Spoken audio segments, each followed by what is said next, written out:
ಚಿಕ್ಕಬಳ್ಳಾಪುರದಲ್ಲಿ ಪುನಃ ಟಿಪ್ಪರ್ ಲಾರಿಗಳ ಅಟ್ಟಹಾಸ ನಡೀತಾ ಇದೆ. ಟಿಪ್ಪರ್ ಲಾರಿ ಡಿಕ್ಕಿ ಹೊಡೆದು ಬೈಕ್ ಸವಾರ ಸಾವನ್ನಪ್ಪಿದ್ದಾರೆ. ಈ ಯಮರೂಪಿ ಟಿಪ್ಪರ್ಗಳಿಂದ ಜನರಿಗೆ ಜೀವ ಭಯ ಶುರುವಾಗಿದೆ.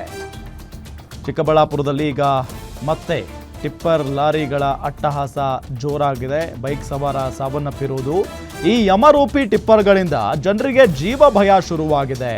ಜಿಲ್ಲೆಯ ಪೆರೇಸಂದ್ರ ಬಳಿ ನಡೆದಂಥ ಭೀಕರ ಅಪಘಾತ ಇದು.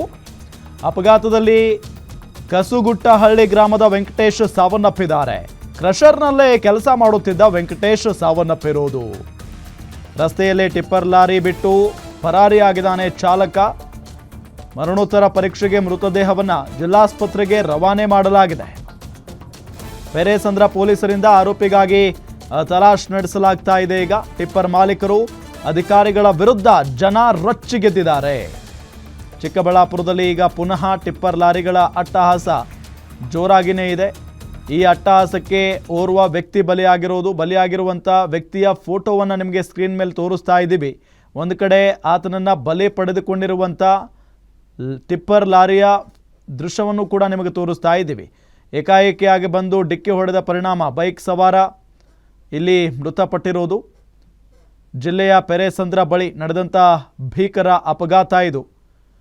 ಕಸುಗುಟ್ಟಹಳ್ಳಿ ಗ್ರಾಮದ ವೆಂಕಟೇಶ್ ಫೋಟೋದಲ್ಲಿ ತೋರಿಸ್ತಾ ಇದ್ದೀವಿ. ಮೃತ ವೆಂಕಟೇಶ್ ಇವರೇ ಸಾವನ್ನಪ್ಪಿದ್ದಾರೆ ಮತ್ತು ಅವರನ್ನು ಬಲಿ ಪಡೆದುಕೊಂಡಿರುವಂಥ ಟಿಪ್ಪರ್ ಲಾರಿಯ ದೃಶ್ಯವನ್ನು ಕೂಡ ನಿಮಗೆ ತೋರಿಸ್ತಾ ಇದ್ದೀವಿ. ಕ್ರಷರ್ನಲ್ಲೇ ಕೆಲಸ ಮಾಡ್ಕೊಂಡಿದ್ರಂತೆ ಈ ವ್ಯಕ್ತಿ ವೆಂಕಟೇಶ್.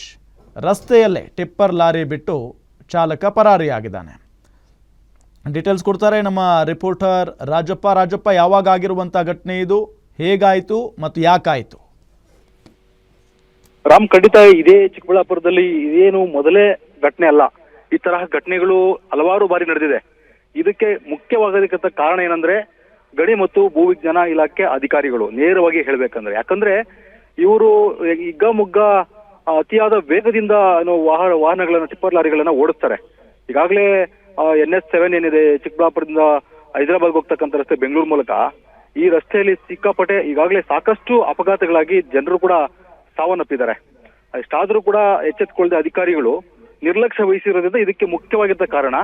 ಇವತ್ತು ಅದೇ ಕ್ರೆಷರ್ ಕೆಲಸ ಮಾಡ್ತಕ್ಕಂಥ ವೆಂಕಟೇಶ್ ಪಾಪ ಅವ್ರಿಗೆ ಇಬ್ಬರು ಮಕ್ಕಳು, ಹೆಂಡತಿ ಇದ್ದಾರೆ. ಅದು ಅವ್ರನ್ನೆಲ್ಲ ಇವತ್ತು ಸಾಕ್ಬೇಕಾಗಿರ್ತಕ್ಕಂಥ ಹೊಣೆ ಆತನ ಮೇಲೆ ಇರ್ತದೆ. ಎಂದಿನಂತೆ ಆತ ಕೆಲ್ಸಕ್ಕೆ ಹೋಗಿದ್ದಾನೆ. ಮತ್ತೆ ವಾಪಸ್ ಬರ್ಬೇಕಾದ್ರೆ ಅವ್ರಿಗೆ ಏನೋ ಅಲ್ಲಿ ಕೆಲಸ ಮಾಡ್ತಕ್ಕಂಥ ಕೂಲಿ ಆಳುಗಳಿಗೆ ಮತ್ತೆ ಅಲ್ಲಿ ಇರ್ತಕ್ಕಂಥ ಸಿಬ್ಬಂದಿಗೆ ಹೋಟ್ಲಲ್ಲಿ ಊಟ ತಗೊಂಬರೋಣ ಅಂತ ಮತ್ತೆ ವಾಪಸ್ ಬಂದಿದ್ದಾನೆ.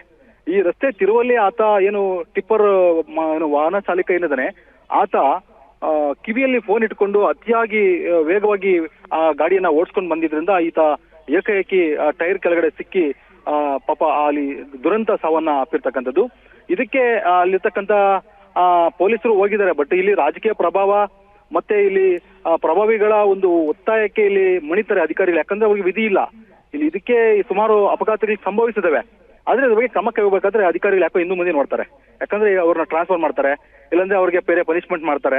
ಈ ತರ ಎಲ್ಲ ವ್ಯವಸ್ಥೆ ಇರೋದ್ರಿಂದ ಅಧಿಕಾರಿಗಳು ಏನೂ ಮಾಡಕ್ಕಾಗ್ತಾ ಇಲ್ಲ. ಅದರಿಂದ ಇವತ್ತು ವೆಂಕಟೇಶ್ ಸಾವಿಗೆ ನೇರವಾಗಿ ಗಣಿ ಮತ್ತು ಭೂವಿಜ್ಞಾನ ಇಲಾಖೆ ಅಧಿಕಾರಿಗಳು ಆತನನ್ನ ಇವತ್ತು ಚಿಕ್ಕಬಳ್ಳಾಪುರ ಜಿಲ್ಲಾಸ್ಪತ್ರೆಗೆ ಮರಣೋತ್ತರ ಪರೀಕ್ಷೆಗೆ ಅಲ್ಲಿ ಸೇರಿದಾಗ ಅಲ್ಲಿ ಕುಟುಂಬಸ್ಥರು ಕೂಡ ಆ ನೋವನ್ನ ಮುಗುಳ್ಮುಡ್ತಾ ಇತ್ತು. ಯಾಕಂದ್ರೆ ಇರೋ ಒಬ್ಬ ಮಗ, ಆತನ ಈಗ ಸಂಸಾರ ಹೊಣೆ ಹೊತ್ತಿದ್ದ.